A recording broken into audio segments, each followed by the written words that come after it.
Hello, everyone. I'm Gene Munster, and I have the honor of moderating this panel of what I want to call a higher power around AR. There's a lot of companies that are focused on very specific tasks around AR, but the benefit of this panel is it's going to take a very high-level look at what's going around on virtual reality, augmented reality. Maybe before we kick off, a personal story around this topic is I was an analyst for a long time, equity research analyst. It's a good job. Enjoyed it very much. I did it for a long time. At the end of 2016, I left that good job to start a fledgling venture firm, Loup Ventures, that is focused in part on augmented and virtual reality. And I have to say, the last year and a half that we've been around, this topic has been stressful for me. Because as someone who took a jump to embrace this technology, I feel it really hasn't played out like I would have hoped. That said, I'm still optimistic that this, in fact, will transform how humans experience the world around them and how they experience each other. So as kind of a setup, I'll just kind of, Alexis, we'll start with you and maybe love to kind of talk about, do I need to be nervous? Did I make the wrong decision? We can talk about that today. But maybe just kind of, I'll have each of you give a quick introduction of yourself. Yeah, hello everyone. As all of us on the stage here, I focus as an analyst at Greenlight Insights Market Intelligence, so forecasting, consumer surveys, industry surveys, just kind of looking at the scope of VR and AR. Well, Gene, I wouldn't say that you're too far off of having so much optimism within this space. It's definitely a slower growth than a lot of different publications and journalists really thought. Alex, hold that thought, though. I want to give quick introductions from everybody here. I'm Tim Merel from Digi-Capital. We're an AR and VR advisor, so we do 4 things. We do reports to help folks understand where the industry is going. We've got an analytics platform to help folks make decisions about how to build their businesses. We do strategy consulting for large corporates in terms of go-to-market, market entry, buy, build versus partner, that sort of thing. Also, sometimes be an independent board advisor for startups. So I'm on the board of Cubic Motion, computer vision and facial animation company in the UK. And lastly, investment banking, helping startups to sell themselves and helping large corporates to buy them. My own background, I'm a software engineer, investment banker, lawyer, and founder. So I come at this from the creative engineering perspective, as well as from the business and investment banking perspective. Hi, everyone. Mike Boland, Chief Analyst of ARtillry Intelligence, which is a division of ARtillry. For those of you unfamiliar, it is a publication and a research firm. On the publication side, we do daily articles and weekly newsletter and a lot of multimedia. On the research side, we do your typical kind of white papers and data deliverables, everything from market sizing to consumer survey research. And those kind of 2 functions, research and publication, it turns out go together pretty well. It also represents my background as a former tech journalist turned analyst about 15 years ago, most of that time covering mobile and the kind of smartphone revolution and all of the transformation that brought, until about 3 years ago, when, like Gene, I made kind of a plummet, inspired by that, covering mobile for so many years and that transformation to exclusively cover XR for the last 3 years or so. And psyched to be here to talk about it. Love it. Reminder that this is a high-level panel, and given that luxury, I want to capitalize on that right away. And Alexis, we'll start with you. What is the state of the union around, maybe we'll just start with augmented reality. Yeah, so excited to jump to the questions. I skipped ahead there. Yeah, we see this as kind of 2 different sectors, both enterprise and consumer. And this also is separated based off of hardware as well. So on the enterprise side, we're seeing more use of headsets, smart glasses, and on the consumer, mobile. And also a lean in marketing and advertising there as well. So far, our forecast, since that's always a good question. We see the head-worn AR market to grow to be about $30 billion by 2022. So that's kind of where we're seeing this so far. But definitely a slower growth as it wasn't as optimistic as some articles would have led to believe at the beginning with Pokemon Go, ARKit, ARCore. Yeah, we had a lot of momentum there. Yeah. Snap and Pokemon, it just felt like the world was going to fall into our augmented hands, and in fact, that really hasn't happened. And Tim, I'm curious from you, how do you kind of assess the state of the union around AR? If you think about mobile AR as a starting point, and really when ARKit, ARCore, and camera effects launched in the middle of last year, it fundamentally changed our thesis on the market, analysis, and forecasts. ARKit and ARCore will hit around 900 million installed base by the end of this year and approach 3.5 billion within 5 years, which is great. That doesn't mean that anybody's going to download, install your apps, and use them. So one of the big questions at this stage is use cases. And when we think about use cases, we think about it on a spectrum from valuable to critical.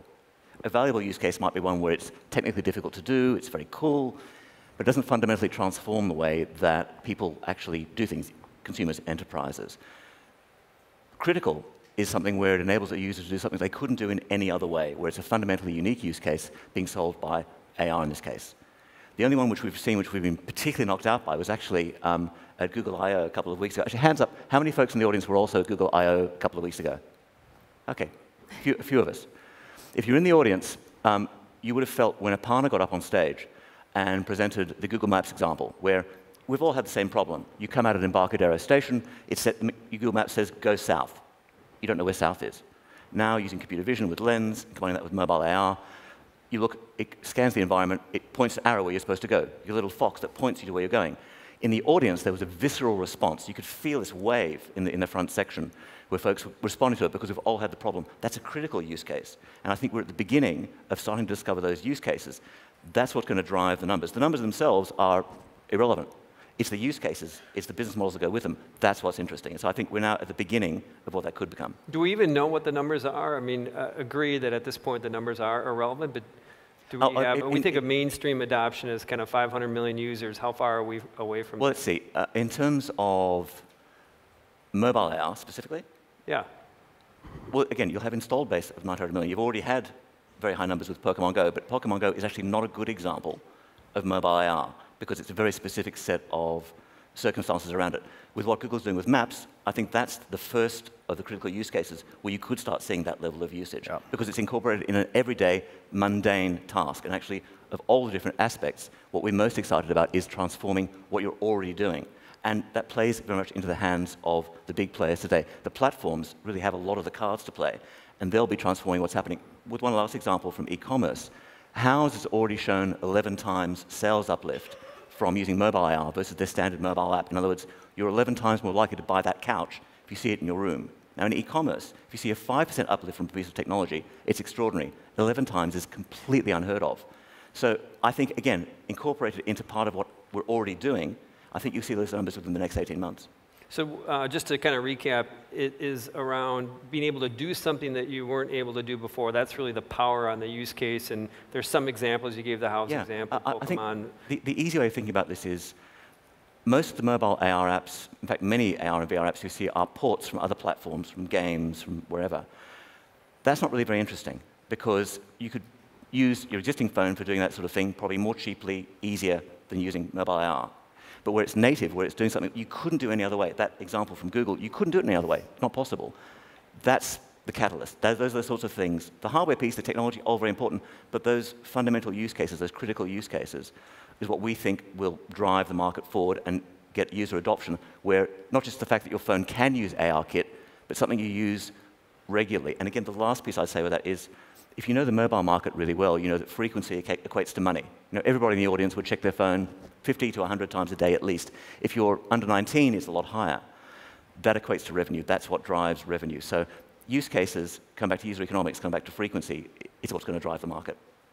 Mike, State of the Union? Yeah, so one thing that gives me confidence that we're absolutely moving in these directions, and this goes back to a few of the things Tim mentioned, is the platforms. The amount of money that the platforms are investing, I think, is going to create, one, a gravitational pull and accelerate the consumer traction, but two, also kind of gives a vote of confidence in terms of the business cases.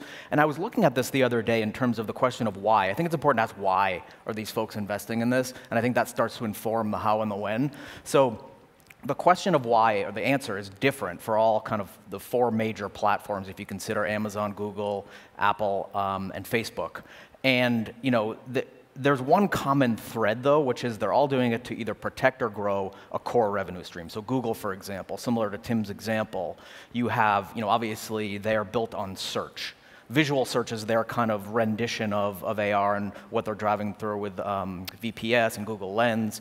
And that essentially boosts query volume, which is a key KPI for their revenue growth. It's a visual query instead of a typed query, but nonetheless, if you look at Facebook, it wants you to spend more time in its walled garden doing kind of compelling things, media sharing, and a lot of its social lenses accomplish that while also being inherently monetizable. Amazon, among a lot of the things it's doing in the XR world, just on the AR side, similar to the e-commerce example Tim mentioned with House, a more informed purchase raises the kind of conversion rate and reduces returns and all of these things that Amazon is built on. And then lastly, Apple, their margins are largely based on hardware, as you well know, Gene. So the ability to make it a more attractive purchase with more stuff that happens on it in terms of us buying iThings. So anyway, the question of why, and I think it's interesting because it gives State of the Union more broadly. I mean, it sounds like the platforms are being assembled and you have the framework. And the motivation that they all have behind it, I guess is my point, gives me confidence that we're getting towards this major platform. Let me put a finer point on this, the power behind this wave, which should give most of the people in this room some comfort. We went back and looked in 2000, at the peak of the internet bubble, the top 5 tech companies, they're not the same top tech 5 companies obviously today, but those tech 5 companies collectively had a market cap and cash balance. The cash balance was just over $50 billion for those 5 combined. It was a little bit over $1 trillion. Today, the top 5, and the reason why the market cap's important is because they can use their stock to acquire companies and motivate employees. Today, the top 5 companies plus their cash is about $4.5 trillion. Their cash is up about 10x, and the market caps are up about 3x. So what that means is you have a $4.5 trillion of muscle, essentially, behind this. Now, this obviously isn't the only theme that these big companies that Mike is talking about are working on. But I think that that should give people comfort that, in fact, this wave will happen. Gina, I think there's another aspect that we should add to this, and it's China. Yeah. If you think about mobile AR, China did a partnership with Starbucks, and late last year when Apple, Google, Facebook were just getting rolling, Starbucks, together with Alibaba, opened the largest Starbucks in the world in Shanghai. It was mobile AR enabled from day one. It was designed to be that way. And when you think about what the platform players are doing, Apple, Google, Facebook, and others have come out and said, we're building the biggest mobile AR platform in the world. We're huge. Jack Ma's come out and said, nobody's thought of selling coffee this way. We think what's happening in China, which we think will be the largest market in the world. Last year, US was bigger than China in AR and VR. Within 5 years, we think China will be much larger. Their approach is the right commercial approach. Again, they're thinking about who are the users, what are the use cases, how does it tie into the core of what they're doing with their existing platform, how do they make money doing it? And I think the Chinese aspect from a platform perspective, particularly with the large players like Alibaba and Tencent, Alibaba in e-commerce, Tencent in advertising and aspects of e-commerce, that's also going to be a very big play. And for everybody in the room, if you're a developer and you have an ability to partner with somebody in China, it's definitely worth considering as well. Love that extra kicker in growth. And you talked a little bit about there, Tim, and you've touched on it. But as we kind of think about the balance of 2018, what is 1 or 2 things that we can look forward to that will give, in this tech community, we're bullish on AR, but we'll kind of let the world see that we are, in fact, advancing to this new paradigm. So is there something that you're particularly looking for or hoping for this year? Yeah. People have been saying that 2018 is the year of AR and VR, and we don't agree. We think that there... Can you repeat that? People have been saying that 2018 is the year of AR and VR, and we do not agree. We think that revenue will start to kick up next year. The thing we're actually excited about, we think, will be in 2020. I know you have a slightly different timing. We've been forecasting for the last couple of years that Apple will launch smartphone-tethered smart glasses in 2020. Now, there's been some recent articles from CNET and others that seem to reinforce that. With Apple, as you know, you never know. You can make predictions, and sometimes they happen, sometimes they don't. If and when Apple enters with smartphone-tethered smart glasses as a peripheral to phones, That's the thing we're actually most excited about from a platform perspective. Anything in 2018 that you can say, I'm really excited about this advancement? Oh, right now, what I'm excited about is what Google just showed with Maps, with Lens. That's exciting. However, from a scale perspective, it's not enough yet. It's in the right direction. So the use cases, we're starting to see some of it. I'm more excited about what's going to happen in the next 18 months than what's going to happen in the next 6.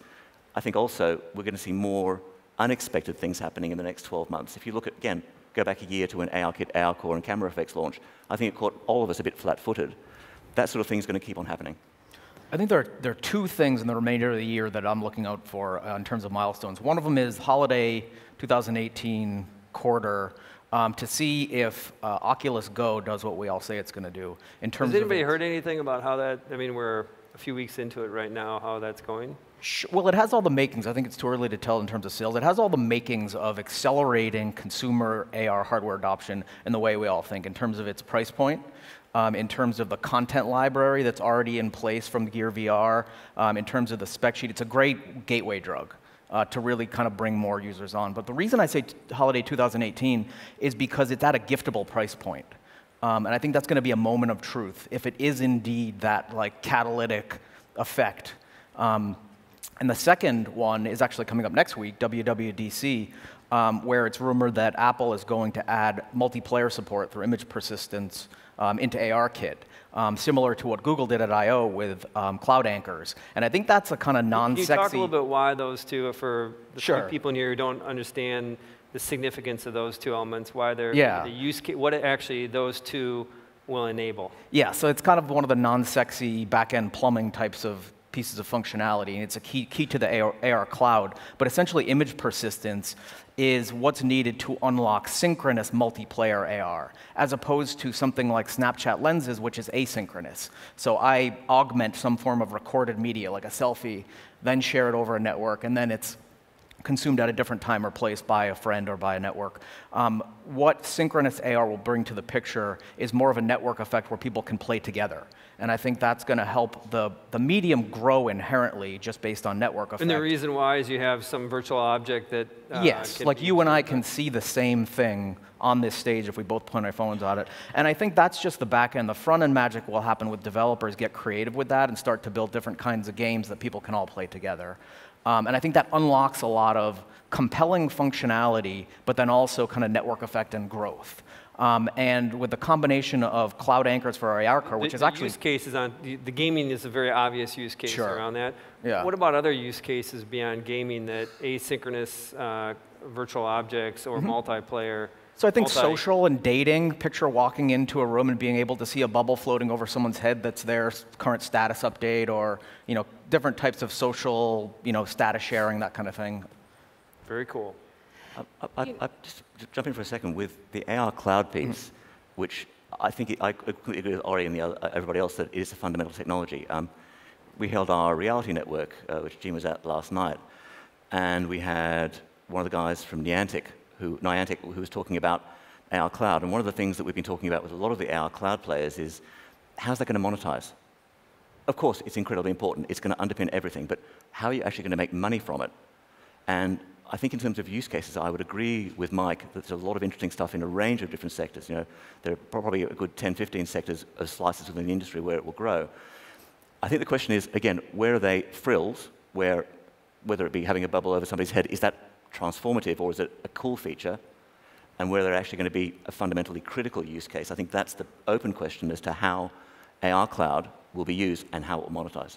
I think it'll be visual the AR search. cloud topic here. Alexis, I want to hear from you on what you're most excited about in the next 6-7 months this year. Yeah, I mean, first, since we're on this topic, I'll just mention that something that we've seen is that consumers don't see augmented reality as augmented reality. They see it as a cool feature. So it's something that's more intuitive. It's a new way to interact, whether that's with Snapchat or Pokemon Go. that's something that we've seen across the board, where we're asking consumers if they're familiar with AR, and then that is a lower percentage than the consumers that actually have AR applications on their phone. So that's something that AR has the exciting capability of having. It's something that's intuitive to where they don't realize that it's an emerging technology or a whole new type of industry that we're all working in. But something that, going on to the question about what I'm most excited about, actually, it's more of a bold move than necessarily a exciting product. But yesterday, Qualcomm announced the XR1 chipset, which is exclusive to VR and AR. Sounds really boring, but tell us why we should care. So why I think we should care is more in the sense of a major company is making a statement. They're saying, we are investing in VR and AR. We're having a dedicated product to it. So although this chipset isn't, probably won't be as, more interesting or groundbreaking than the 845, it's something that it's a dedicated chip, which is a bold statement within this industry where a lot of people have, whether it's OEMs or brands, have 1 foot in and 1 foot out. So they have, they have a product, but they're not making a as big of an investment as maybe this, a dedicated product. Are there any product announced, since we talked about Oculus Go maybe this year? Is there anything else that you're expecting this year, maybe an AR Kit 2.0 or something along those lines that get you excited? I mean, I'm really looking forward to Santa Cruz. We were talking about Go. I think that's a very compelling use case for the casual consumer coming into it. Santa Cruz, I'm really interested in exactly what the specs are. I've seen it a couple of times, and although it's not as high fidelity as maybe a Rift or a Vive Pro or Star VR, any of these other ones, it's a next level up for maybe those interested in more interactive and a higher fidelity gaming experience or consumer. If I can interrupt, I was trying to lead the witnesses here unsuccessfully, and I think we're going to tell, is no one mentioned Magic Leap.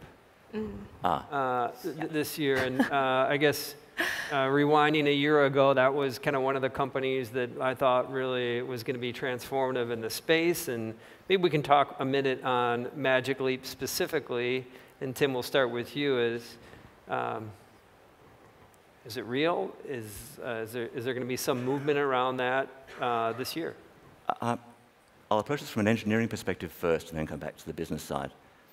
From an engineering perspective, light field's lovely. I remember seeing my first light field demo about 3 years ago, and it completely blew me away. You're looking at the first prototype, and it looks like it's real. It's like it's there. Your brain is properly fooled in the same way that the first time you used an HTC Vive, your brain was properly fooled. The challenge with light field, which is the big part of what they're doing, is use cases where you need it. It's not a trivial technology. It's not necessarily a battery. It doesn't use it uses quite a bit of battery, processing power, and the difference between light field and we're using other AR systems is it really helps when you get close. And there are some use cases where if you're a doctor, you need to be close. Of course, it will help. But for many use cases, you don't need it. So the question you've got to ask is, yes, it's fantastic, and look, what Magic Leap is doing is extraordinary. But the question is, from a user's perspective, technically, do you actually have to have it for generic, boring use cases? So from the engineering perspective. From a business perspective, you have to think about this in terms of the overall ecosystem.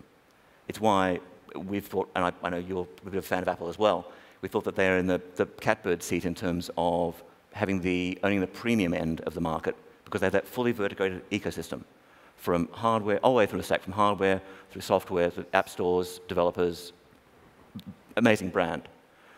Magic Leap has to build that. So as with many things in this space, frankly, the technology isn't the problem. The technology is an issue. Of course, look, all the plumbing has to be solved, all the optics have to be solved, battery life has to be solved. But at the end of the day, you've got to get people to actually put this stuff on their heads. You've got to have use cases where they're going to want to use it. And also, it has to be elegant. It has to be an Apple-quality device, whether made by Apple or somebody else. We aren't there yet.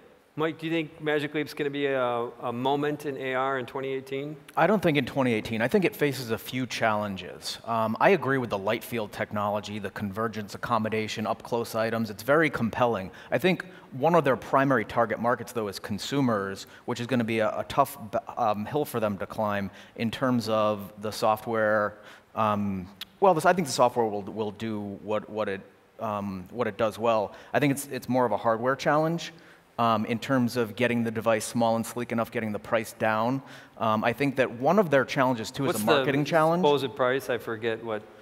They haven't said, but they've hinted that it's basically going to be around the size or the cost of a premium tablet or a laptop, so we're probably talking $1,000 to $1,500, okay. Right? And that's actually a good point, too, because one thing they say is that we're going to justify this purchase in consumers' head by having this do what several of your devices do. And that's kind of a tough proposition to get consumers to wrap their brains around that and have that substitution effect as opposed to being an incremental purchase. I think they also face a marketing challenge in that everyone that's put this thing on has raved about how amazing it is, but it's not an experience that you can convey through traditional marketing or ad copy, and getting that experience to the masses, whether it be through retail installations or really, I mean, it's the type of thing where it's a double-edged sword. It's so compelling, but you have to see it to believe it. So how do you put one on everyone in America to actually sell it? Tough to do, tough price point.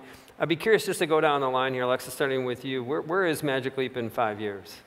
Are they acquired? Are they out of business? Are they a public company? Are they a major platform around AR? If you had to guess which one of those three that they're going to be in? I think they're still emerging. I think as far as smart glasses go, it's something that is a slow burn, especially with consumers. I'm just going to go right down the line. Tim, what about you?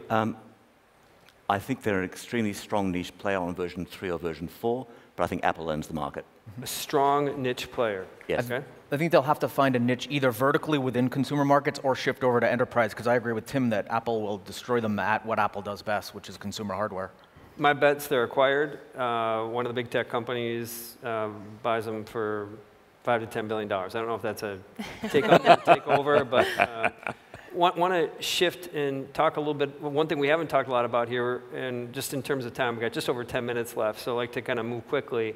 But in terms of some of the enterprise applications, I mean, there's some companies like Stream and Scope AR that are doing things that are really kind of improving workflow around AR. That seems like a tangible use case. As I travel these different AR circuit, I typically hear a lot of positive things around those markets.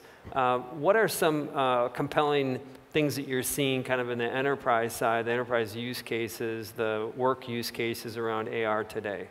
I like to think about AR in terms of, and VR as well, about making them possible. So I'm really excited about, especially about the AEC market, where you're able to work on, collaboratively on a CAD model and really look at, architecture and planning out a blueprint for a building, but also this is something that can go across the pipeline. So it goes to planning, it goes to actual use case within construction, and then to the sale. So whether that's a commercial building or something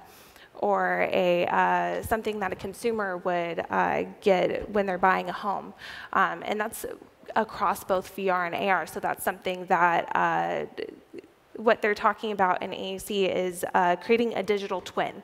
So putting that CAD model together and putting that across platforms, whether it's on the internet, in AR, or also in VR, having that more agnostic to be able to tour and really plan out things on a real scale is really compelling. Well, look, I'm an engineer and an investment banker, so I like things that are built on rock, not sand. So I'll use a practical example, actually from last night. We had Derek Belch, the founder of Striver. He founded it with Jeremy Bellinson from Stanford. They're in the training space. They started off in football, the NFL, and they managed to bootstrap the company from nothing to 30 people, just focusing on that specific market. What they then did was they realized that they couldn't raise money from VCs like Gene and others because they were too niche. They wanted to move more broadly across enterprise. They moved the training to folks like Walmart and now they're rolling out their training across, I think it's a couple of 100,000 folks within Walmart. That's, they started on the VR side. But what they're thinking about next is, OK, well, AR is where the market's going. How do we lean into that? So you train Dave in terms of what he's doing in the Walmart. Then you've got, either with your smartphone in terms of checking, or when you have smart glasses, Dave's actually seeing what's going on in the store as an extension of his training. You monitor how well Dave is doing. That sort of example, where it's very practical, very nuts and bolts, it's not sexy at all, those sorts of examples are the ones that I think have most legs in the enterprise in this early stage of the market. That Striver enterprise example, I think, is a powerful example of how VR can really play into the enterprise space. Delighted to hear about their success. And Mike, what about you? Anything on the kind of work front? I'm a big fan of remote assistance in industrial settings. So you got a remote subject matter expert that is helping someone who is on site, whether it be a broken machine, whether it be an assembly situation. And a lot of people talk about that in light of some of the microeconomic advantages of reducing travel costs of that remote employee and all that type of stuff. One thing I think that's more macro and I think is very interesting is... But are there examples of companies? I know that's always been a theoretical use case around AR as kind of the remote expert piece, the oil rig in the Gulf of Mexico. And are there actual companies that are doing that today? Yeah, if you look at Scope AR, they're working with a number of companies like Caterpillar for maintenance. And I think that the really interesting part about that is that remote subject matter expert can essentially delay his or her retirement. And that has implications for workplace morale. It has implications for the company not losing the talent in that person's brain. They don't burn out from field work. And it's better resource deployment for any given operation to put people in these types of better situations of communication and visual immersion. I think riffing off of that in terms of remote assistance, I agree with you very much that it's a really ripe area.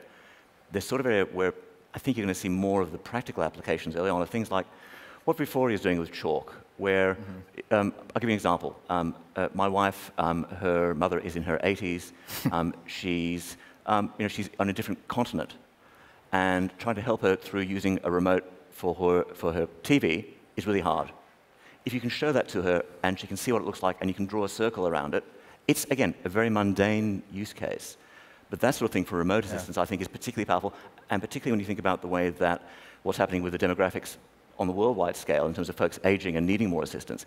That sort of example, I think, is a very practical one, a very useful one, and one where you, again, couldn't really do it in any other way. I think we're all IT people of some sort within our families in terms of helping people set up routers and things like that. So you're absolutely right. And that scales better than the more kind of higher value but lower volume kind of industrial situations I mentioned. Basically, dull is good in that particular instance. Yeah.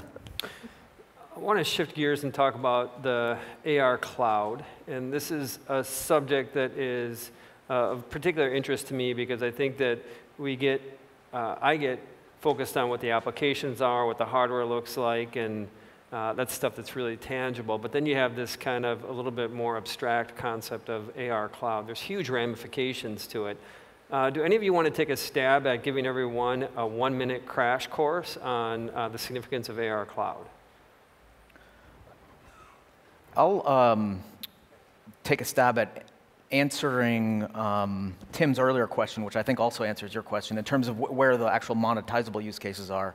And I think that visual search, I think, is something that's very important. It's another non-sexy one. It gets beyond the fun and games to something that I think is monetizable, practical, and it utilizes the AR cloud. And I'll explain why. So visual search, being able to point your phone at something and for your phone to be able to tell you what that is, where to buy it, has a lot of kind of monetizable implications. That takes search, which is something that, of course, currently is so dominant, and brings it into more of an intuitive use case. And one kind of construct I always point to is that we always look at e-commerce. I think e-commerce has gotten a disproportionate share of attention, and few people realize that it only represents about 8% of US consumer spending. The rest, which is about $3.7 trillion in retail spending in the US, all happens offline. But digital media increasingly influences that offline conversion. We call it online to offline commerce. And the mobile piece of that is about $1 trillion in US spending. So I think that bringing AR and bringing visual search into that can literally decrease the gap between like some digital interaction, maybe it's a mobile search, and the offline outcome. Maybe it's a transaction in the real world. And how I'll tie that back to the AR cloud is to get there, we're not there yet. The videos that Google's shown are mostly concept videos. To really bring that vision to life, it requires a spatial map of the world and object recognition blueprints so that your device, when the camera is active and looking at, you're on a street corner, it can say, okay, I know where you are, I know what you're looking at. And then on the front end, developers can play with that and then say, okay, we want to give commerce information, we want to give Yelp reviews, we want to give, and I think that's where it all comes together. And the AR cloud's really required for that spatial map. I like to think of it like it's Google's search index, but for the offline world. Let me go into maybe the concept of the cloud and a specific aspect of it, which is kind of think of it the Internet of Places, as one of you has said, that concept. I mean, how should we think about our ownership of the space around us when we think about augmented reality? What is going to prevent the neighbors in our apartment next to us, who I don't particularly get along with, to put a Tasmanian virtual devil in our apartment? What's going to police that? The challenge you have there is the same challenge you already have.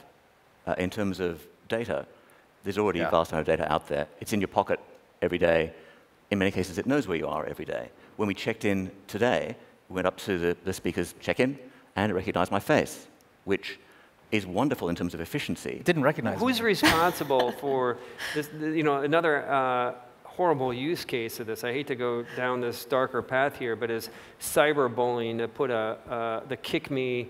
Somebody attached a virtual sticker on my back that said "kick me," and I couldn't get it off my back. I mean, is this going to be policed by an emerging company? There's one in mind that I have here. I don't want to say the name, but or are the bigger companies going to do it? How are we going to solve this very intimate problem that is going to emerge from AR? Well, I think first off, who's the emerging company you're thinking of? I don't want to say it up here. Okay. I would love to make an investment in it, and so at a platform level, you have the same questions that we've all recently been grappling with, that have recently been in the media about privacy and data. I don't think those issues fundamentally change with AR. I think the difference is in terms of the social impact that can come from them. Do you regulate? Do the platforms self-regulate? How is that handled? Is such a complex issue that I don't think anybody really knows how to solve that particular problem yet. I think it's one that does need to be solved. It's a big problem. It's also something that different distribution stores, whether that's Google Play or Microsoft Store, that's something that they can build in to having a application published within their store as well. So there's a lot of different places where this could be monitored, where it could be policed. But at the end of the day, that's also for a developer to keep in mind too, keeping in ethics and seeing all the types of possibilities with any new technology to look forward.